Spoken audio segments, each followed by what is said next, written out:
video series on Qlab, the basics of Qlab and how to run it. So the first thing that we need to do is we need to go ahead and we need to get Qlab. And if you'll go to to our class Google Drive, right, and under the sound folder, there's a whole lot of stuff in the sound folder, but at the bottom it says Qlab Instructions. So I'll just double click on that. The Qlab instructions are very basic. It has a link to the download area, right?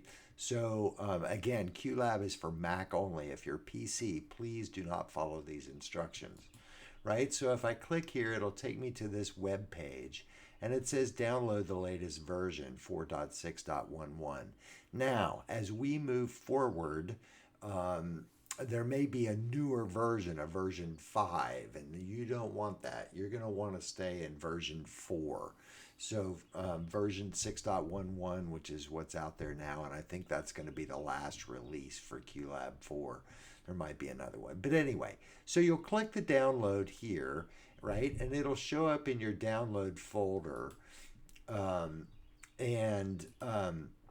Then once you go to once you get it in your download folder, you're going to want to make sure that you move it to your applications folder and then double click on the installer and it will install Qlab for you, right? So while I'm here on the Google Drive real quick, you'll note that in the sound folder, right, that I have a whole lot of sound effects. I have sound effects for the beach, for the car, miscellaneous nature, and then I also have some music that I've put in there. And these may change over time. I may rename them, but know that there are some sound effects that are in there. In order for Qlab to be able to use these sound effects that I've provided for you, you have to move them to your hard drive. They have to either be on your desktop or somewhere in a folder.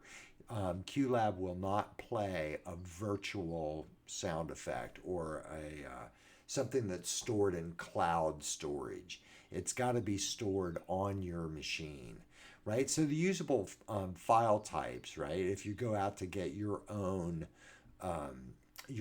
sound effects, maybe from YouTube or from sound effects library or other places, you're going to want to make sure that we have either an MP3, an MP4, a WAV file. It will not accept AAC files or ACC files. I forget what they're called. But if you were to, if you're using your iTunes library, depending on the file type that you've saved your iTunes library as, those sound files may not be available to you unless you convert them. Again, that's an MP3, a WAV, an MP4, right? Now, the important thing to realize is that this playback software, right, which is what Qlab is, only plays the file that you have. It doesn't ever edit it or change it. You'll never have to re-record that sound effect file. It's not like Audacity that actually affects changes in the recorded file.